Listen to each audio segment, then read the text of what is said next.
Je pense, je suis en live, je sais. Il faut que je vérifie.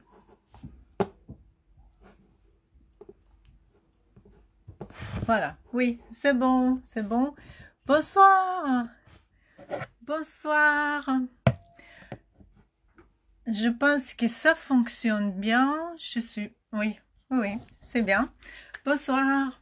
Si vous êtes en train de regarder notre live, c'est-à-dire vous êtes abonné à notre page de Facebook qui s'appelle Le Vent de Géorgie, et c'est-à-dire que vous savez que ce soir on fait un petit apéro géorgien et on va parler de vin géorgien et de cépage. Voilà, je me suis servi d'un verre de Caditelli et j'espère vous aussi, chacun a son verre devant lui, j'espère beaucoup. Donc, je me présente. Je m'appelle Anna Joishvili, je suis géorgienne, je suis archéologue, historienne et conservateur du patrimoine. Et je travaille beaucoup sur les collections caucasiennes en France, qui sont conservées en France. Et entre autres, je travaille aussi, une des questions sur lesquelles je travaille, c'est le vin géorgien. Voilà. Et l'histoire de la vitiviniculture géorgienne. Je suis diplômée de W7 et en fait, pourquoi faire cet apéro géorgien?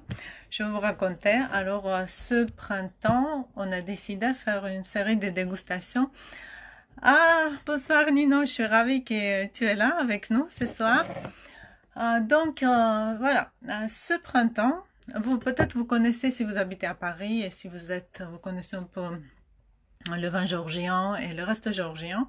Vous savez certainement qu'à Paris, il existe le resto géorgien qui s'appelle Colchit. Il y a une cave à vin et nous avons décidé de faire les dégustations. Dégustation de vin géorgien. Mais le jour où nous avons voulu mettre une annonce en ligne, ces jours-là, donc à partir de ce moment-là, on a vu arriver j'ai failli dire phylloxéra, mais non, c'était le coronavirus. Et donc, vous savez qu'à cause du coronavirus, nous sommes tous confinés. Moi, je suis confinée chez moi. Vous êtes très certainement chez vous. Donc, la dégustation a été remise pour une autre date. Le jour où les restos s'ouvriront, voilà, je pourrais vous communiquer une nouvelle date pour la dégustation. Mais entre-temps, je me suis dit pourquoi ne pas faire l'apéro géorgien pour les gens, pour ceux qui s'intéressent au vin géorgien. Donc, c'est comme ça que cette idée est née. Il faut dire que c'est pas du tout, je vous préviens, c'est pas du tout un cours sur le vin géorgien. C'est pas du tout, une dégustation à distance. C'est vraiment juste, l'apéro géorgien, c'est un moment de convivialité, c'est un moment de discussion, un moment voilà, de parler de vin, de partager nos connaissances. Je sais que c'est pas vraiment une conversation, c'est pas un dialogue, mais vous pouvez toujours m'écrire vos questions, vos suggestions, votre avis. Vous pouvez écrire dans les commentaires. Donc, je peux les lire. Je vous vois ici. Bonsoir.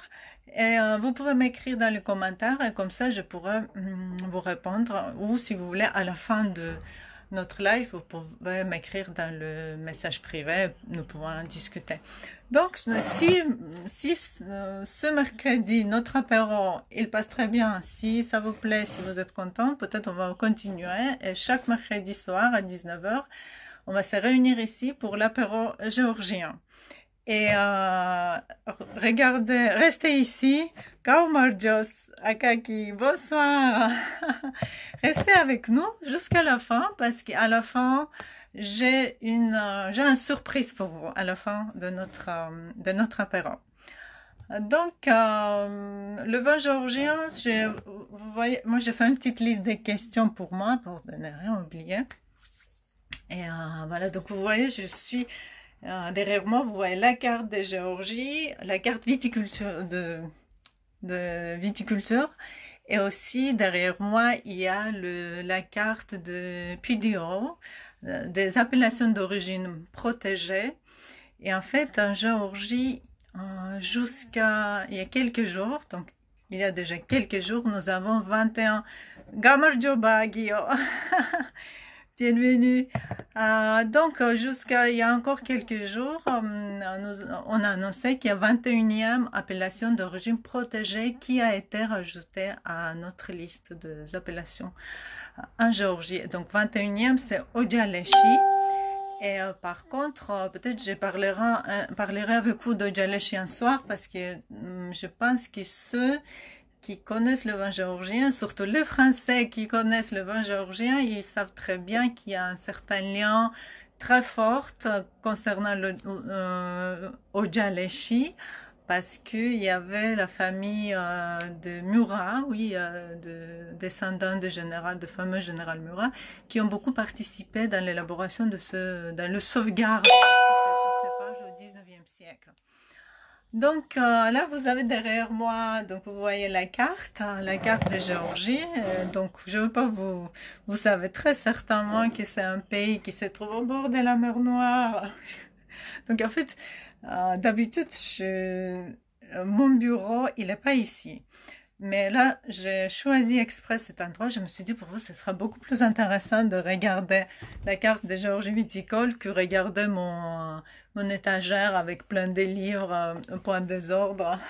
Donc, je suis un peu coincée, mais je vais vous montrer que vous savez déjà très bien que la Géorgie, elle se trouve, c'est un pays qui se trouve au bord de la mer Noire.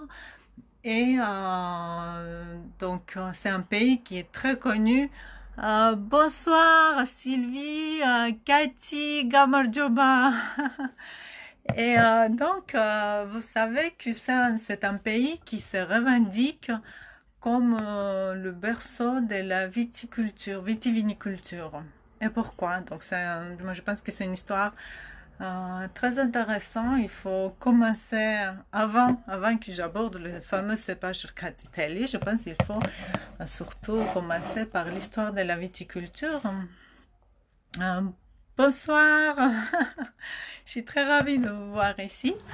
Donc, la Géorgie se revendique comme le berceau de la viticulture. Et en fait, c'est une histoire pas très récente, c'est très ancienne. Parce que déjà, quand on lit les articles, quand on lit les articles sur la viticulture géorgienne, les articles ou les livres sur l'ampélographie qui ont été écrits par le français au 19e siècle, début 19e, on parle souvent de la Géorgie comme le berceau de la viticulture. Déjà à ce moment-là, on l'évoque ce pays en tant que le berceau de la viticulture. Et pourquoi? Déjà, bien sûr, quand on parle de cette région du Caucase du Sud, les gens, ils évoquent souvent dans la tête, c'est toujours la Bible, c'est toujours l'arche de Noé qui s'arrête près de l'Ararat où ils commencent à cultiver le premier vignoble, bien sûr. Donc ça, c'est le Caucase du Sud. Et ensuite, au XVIIe et XVIIIe siècle, en fait, il y avait plusieurs missions scientifiques françaises qui ont été organisées, surtout XVIIIe et XIXe siècle aussi. Et donc, quand les botanistes français, ils vont visiter le Caucase du Sud, ils vont visiter la Géorgie au XVIIe, XVIIIe siècle, ils constatent qu'il y a différents types de vignobles. Donc, ce sont les types de vignobles qui n'existent plus en Europe à ce moment-là. Parce qu'en Géorgie, jusqu'à assez récemment, de l'époque assez récente, jusqu'au début du XXe siècle, il existait plusieurs types de vignobles.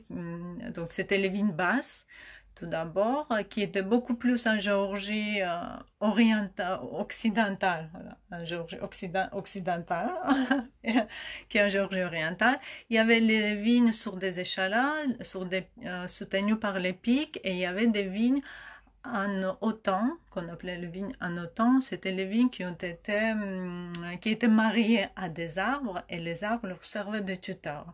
Donc, il y avait plusieurs types de vignobles, tandis qu'à cette époque-là, en France, il y avait il ne restait que des vignobles basses, des vignes basses.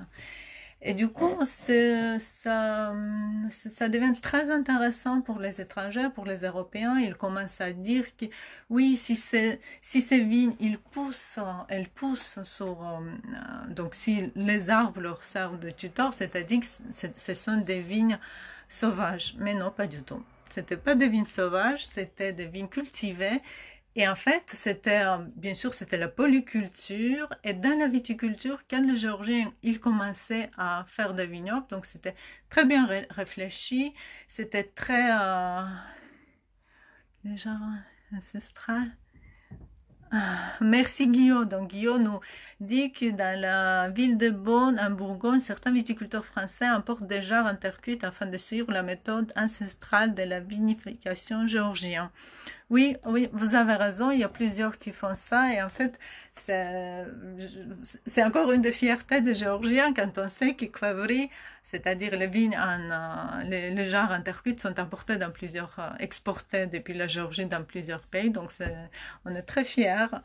Donc je vais continuer sur les vignes et sur les vignobles, donc c'est-à-dire à ce moment-là, les Géorgiens, ils savaient très bien comment il fallait faire des vignobles qui seront adaptés, qui étaient adaptés à des climats variés.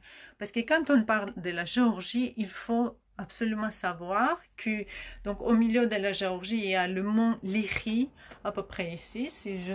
Voilà, oui, oui, c'est ici. C'est le mont Lyri qui partage la Géorgie en deux parties. Donc c'est la Géorgie orientale et Géorgie occidentale. Le climat dans les deux parties sont différents. Donc Géorgie orientale, c'est le climat continental, c'est avec des étés très chauds et il fait sec.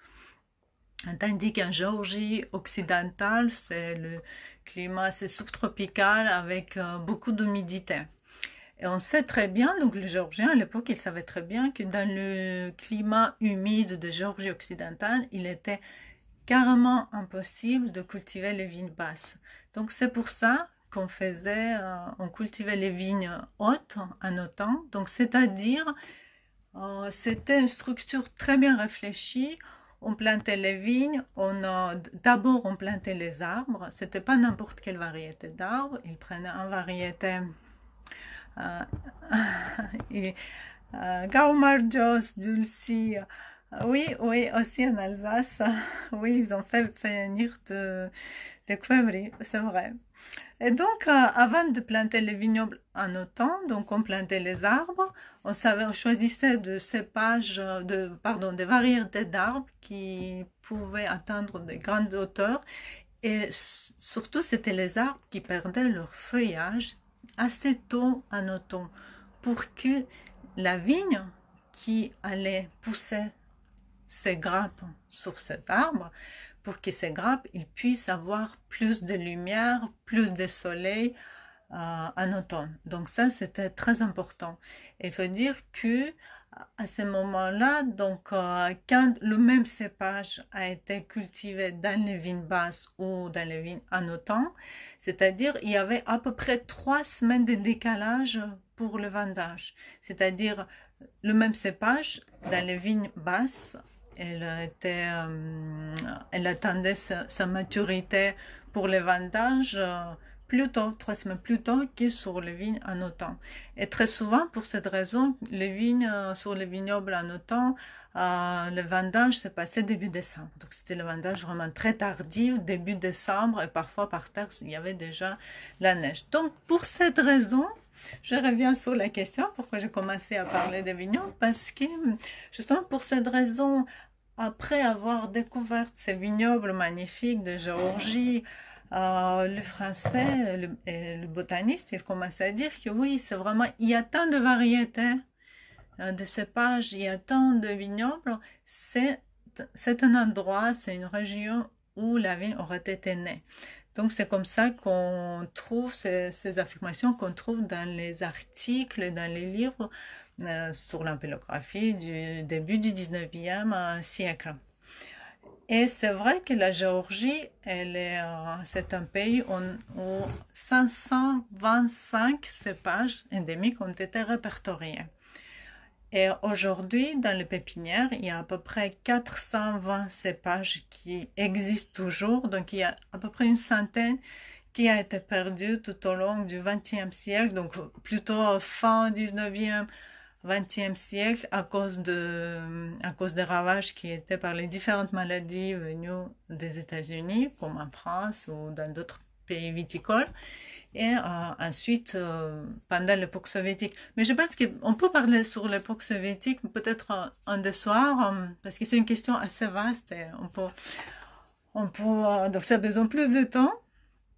Et donc, si je continue sur cette question de berceau de la vinification, berceau de viticulture, berceau de viniculture, donc il y a encore 30-40 ans, il y avait je veux dire, c'était dans les années 70, il y avait des découvertes très intéressantes sur les sites néolithiques où on découvrait des pépins de raisin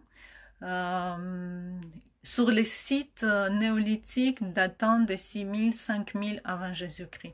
Donc ce sont les premières découvertes archéologiques qui nous permettent de dire que la Géorgie elle est vraiment le berceau de la viticulture.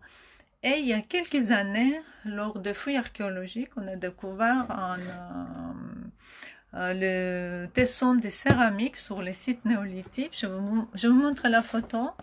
Donc, normalement, ces photos, elles sont sur notre page Facebook, vous pouvez le voir. Mais là aussi, ici, je me suis dit, voilà.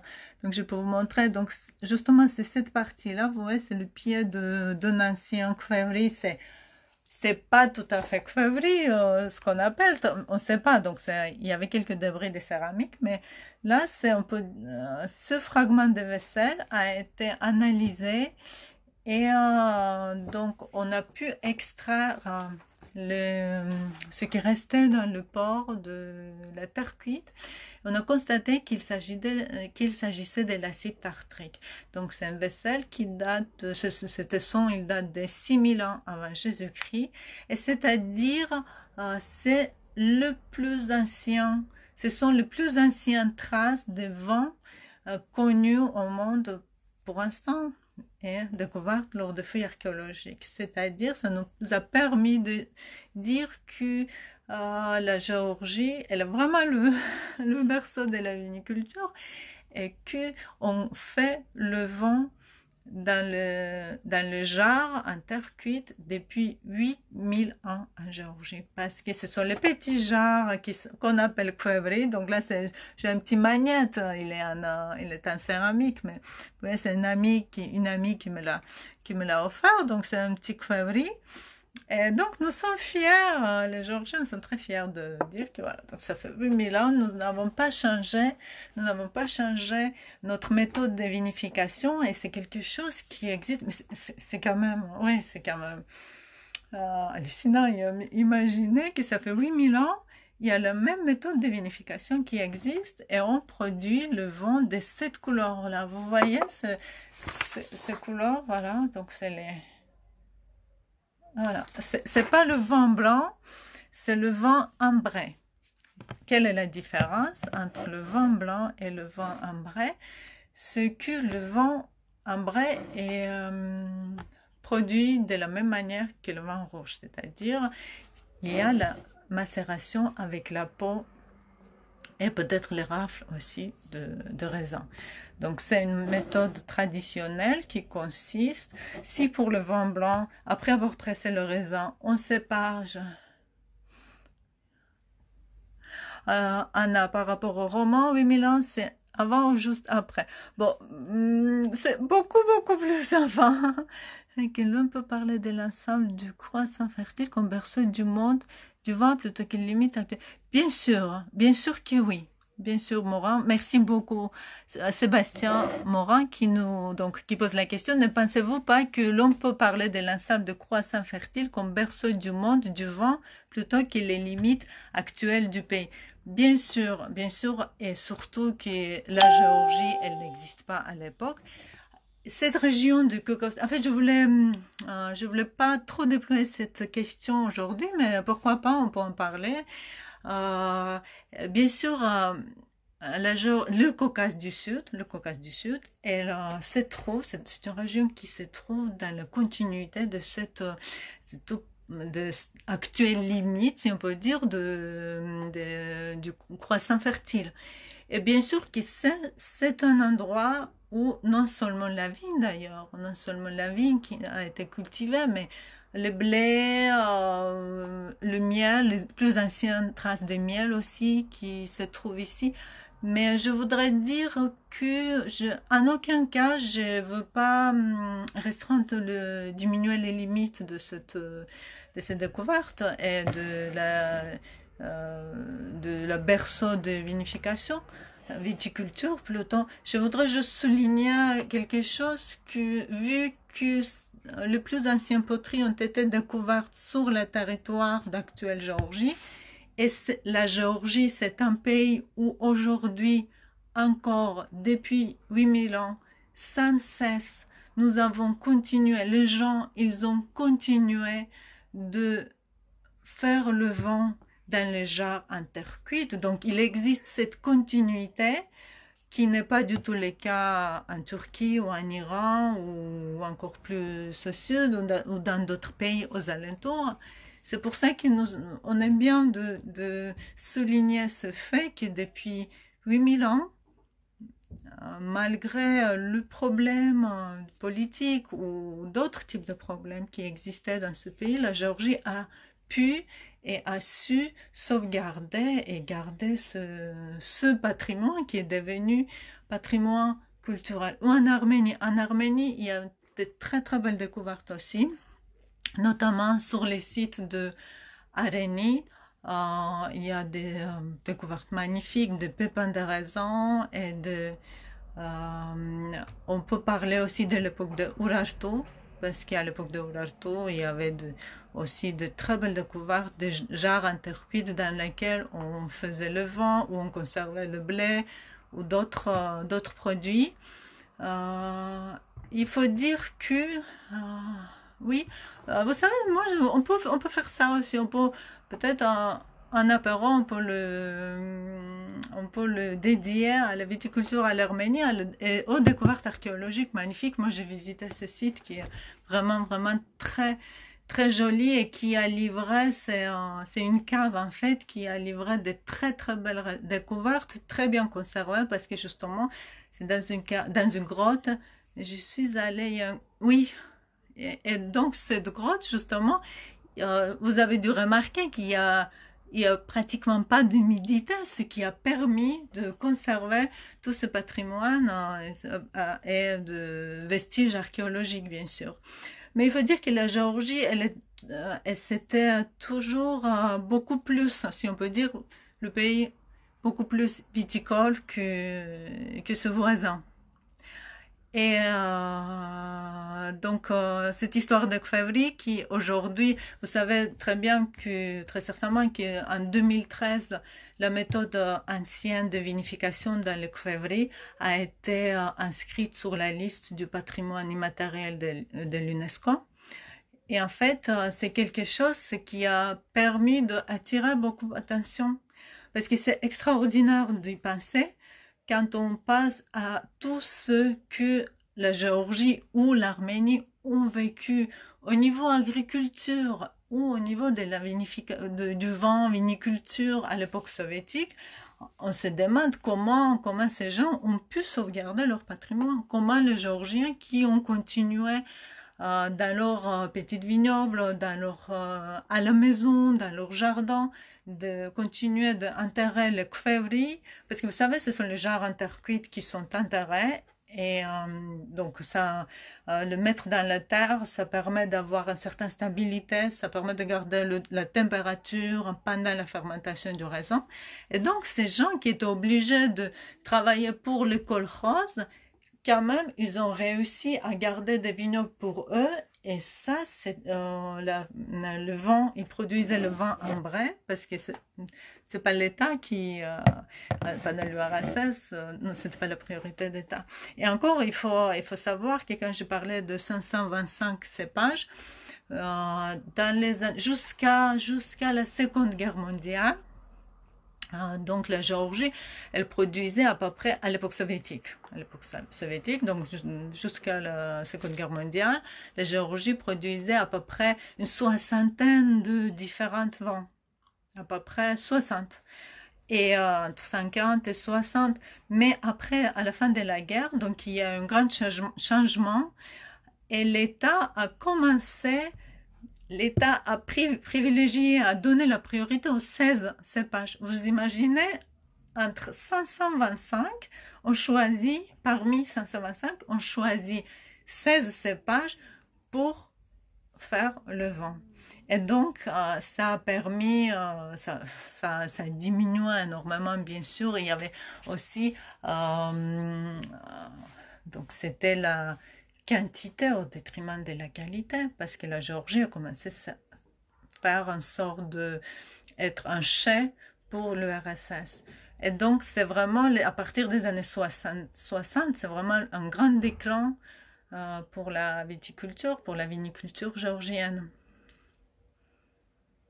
Oui, c'est ce que j'ai dit, oui, le niveau de qualité, exactement. Donc, c'était la quantité qui a été beaucoup plus importante parce qu'il fallait fournir plus de vin possible. Il fallait que l'État, il a voilà, plus de revenus avec plus de vin. Et d'ailleurs, il y avait un film qui est sorti en 66, je pense, de Otar Ioseliani. C'est un réalisateur franco-géorgien. Vous pouvez regarder sur Internet. Je pense que le film, il est sur YouTube, le film qui s'appelle La chute de feuilles en version française, en anglais, en géorgien, ça s'appelle Gheorghe Bistoué. Donc, c'est un film qui est le premier à parler de ce problème de la viniculture qui existait à cette époque-là. Et puis, ça a fait un grand scandale à l'époque. Donc, il fallait oser faire c'est un film magnifique.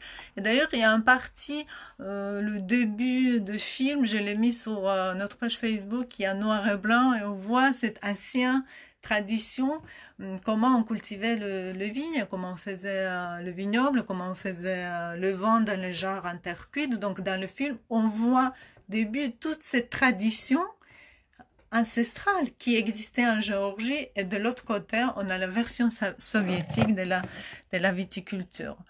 Donc, actuellement, je pense que ce sont des questions très intéressantes. Il faut absolument qu'on se réunisse un soir, un mercredi, pour apéro et parler de l'époque soviétique. Et mais ce soir, je voudrais vous parler plutôt de Rkatiteli, qui est un cépage très répandu, non seulement en Géorgie. Donc, vous savez certainement que... Bon, j'ai jeté un coup d'œil sur les questions, je notais parce que je ne voulais pas rater quelque chose. Mais bon, vous pouvez me poser des questions aussi ou mettre vos commentaires.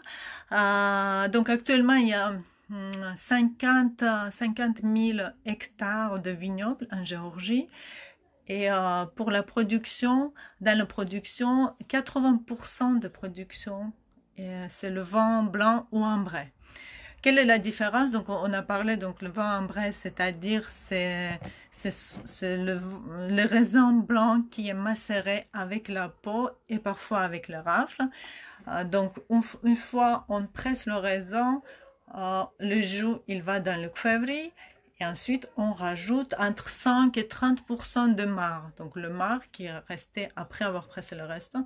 Donc, ça dépend de vigneron, de souhait de vigneron, quel type de goût, quel type d'arôme, et le degré d'alcool aussi. Qu'est-ce qu'il veut recevoir quand le vin, etc. déjà vinifié dans le kvevri. Et donc, parmi ces 50 000 hectares de vignobles, c'est pas beaucoup, hein, quand on y pense, c'est pas du tout beaucoup, mais la Géorgie, c'est un tout petit pays. Et en fait, parmi ces 50 000 hectares, c'est 20 000 hectares, c'est Rkatiteli. Oui, c'est Rkatiteli. C'est un cépage qui est très intéressant.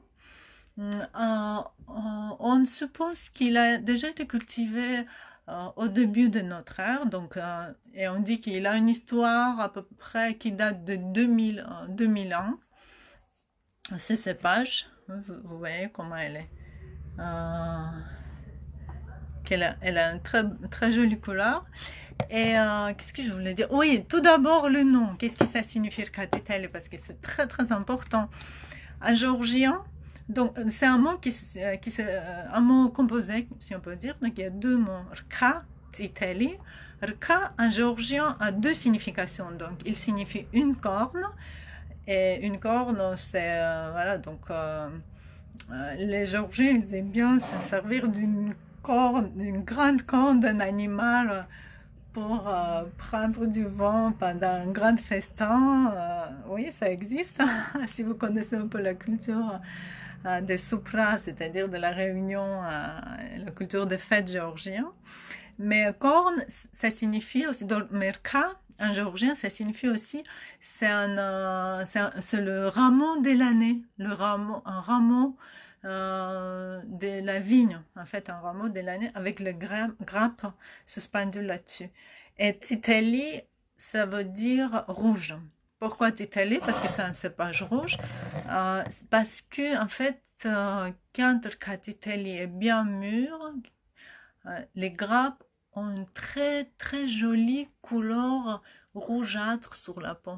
Donc il y a un petit couleur de, voilà, comment dire, orange foncé, rouge clair, quelque chose comme ça. Donc c'est pour ça que le nom, ça veut dire, c'est une grappe de raisin, donc c'est un rameau avec des grappes suspendues avec la couleur rougeâtre.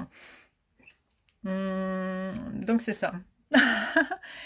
Et ce cépage, il est très intéressant parce que bon, c'est un cépage qui permet d'élaborer les vins blancs, les vins ambrés. Donc on dit toujours pour le vin ambré parce que parfois on dit orange wines, mais j'avoue que les Géorgiens, les vignerons géorgiens, ils n'aiment pas les nommer parce que la couleur, elle est vraiment c'est la couleur d'ambre, ça n'a rien à voir avec l'orange.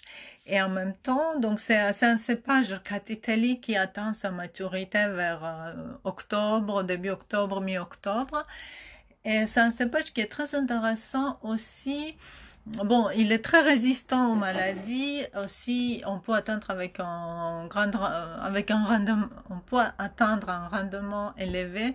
C'est pour ça que d'ailleurs Rkatiteli a été pour ces qualités-là qu'il a été choisi parmi ces 16 cépages dans les années après la guerre en Géorgie soviétique. Et aussi, ce qui est intéressant avec ce cépage, il permet d'élaborer les vins le vin de macération dans lequel, avec la mare, on rajoute le rafle aussi. Ça existe, donc on peut mettre, on peut laisser le vin en contact avec la peau de raisin et le rafle. Et pour cela, il faut absolument que le rafle atteigne leur maturité au moment de vendange. Donc si la grappe, si les grains de raisin sont mûrs, assez mûrs pour le vendanger, et si on a envie d'utiliser le rafle aussi, donc il faut que le rafle soit aussi en maturité pendant le moment de vendange. Autrement, on ne peut pas s'en servir. Si c'est trop vert, donc ça va vraiment abîmer le vin, ça va donner un goût désagréable. Donc c'est pour ça que Rkatiteli, c'est un cépage qui permet d'avoir le vin de macération avec des rafles aussi. Donc, oh là, ça fait déjà une demi-heure que je suis en train de parler. Donc, le vin, aujourd'hui, c'est le Orgo. Donc, je voudrais vous dire tout d'abord que c'est le Pont Caucasien qui est notre partenaire de cet apéro géorgien ce soir. C'est le Pont Caucasien, c'est une compagnie auprès desquelles vous pouvez commander vos vins. Et ce soir, le Pont Caucasien nous a envoyé, est-ce que vous le voyez bien? Voilà, je pense, voilà, il faut que la caméra zoome. Donc c'est Orgo, Rkatiteli 2017.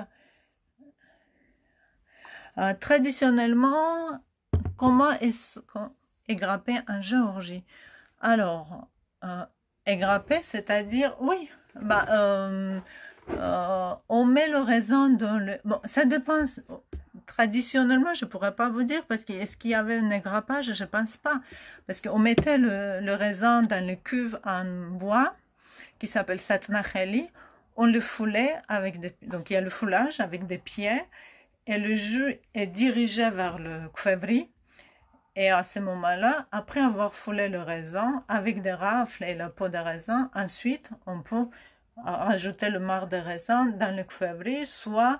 bon, c'est un peu différent. Il y a entre Géorgie orientale et occidentale. Parfois, donc dans ce grand récipient en bois, on laisse fermenter, on macérer le raisin pendant quelques jours. Et ensuite, on enlève le jus et on met dans le jar. Donc ça, c'est plutôt en Géorgie occidentale. Mais je pense qu'on peut... Il y a une très jolie petite animation sur la page Facebook de notre page, voilà, le vin de Géorgie, que vous pouvez regarder. Donc, la compagnie qui nous a donné son vin ce soir, c'est Orgon 2017. Donc, c'est le vin qui est élaboré, donc c'est une compagnie qui fait le vin uniquement dans le kvevri. Donc celui-ci, c'est, comme je vous ai dit, Kratitelli de l'année 2017. Il est issu des vignes, des vieilles vignes qui datent de entre 60 et 80 ans. C'est un village chamanéri qui est en Kakheti, donc c'est la Géorgie orientale. Oui, j'ai oublié mentionner que c'est un cépage qui est beaucoup répandu. C'est un cépage naissant qui a été né, je pense, en Géorgie orientale et qui est plutôt caractéristique pour la Géorgie orientale. Donc, c'est le village qui se trouve sur la rive droite de Alazani. Macération pendant 6 mois avec la peau de raisin dans le kvevri. C'est pour ça que... Est-ce que vous voyez bien la couleur? Voilà. C'est pour ça qu'il a une si jolie couleur ambrée. Et en fait, c'est le vin avec des levures indigènes. Donc, pas de levure ajoutée, pas de... pardon. Il n'y a pas de stabilisation, pas de filtration, et c'est avec des levures indigènes. Et là, en fait, c'est un vin qui a... Moi, j'aime beaucoup parce qu'il a il a de très jolis arômes des fleurs blancs, moi je dirais fleurs de prune, parce que c'est le prune sauvage, ça s'appelle prunus en latin. Prune sauvage, c'est quelque chose qu'on a beaucoup en Géorgie, et c'est une prune qui a un goût amer, et on fait la sauce à partir. Donc c'est vraiment, ce vin, il a les arômes de fleurs blanches, qui est votre vin préféré géorgien? Oh, moi, j'aime beaucoup, j'aime plusieurs. J'aime beaucoup quand ce sont les vins nature et vins qui sont élaborés dans le kvevri. Voilà. Merci Tina pour votre question. Donc et pour moi, il a il a un peu d'arôme de tabac, légèrement de tabac, de miel, fruits abricots confits, et il est très...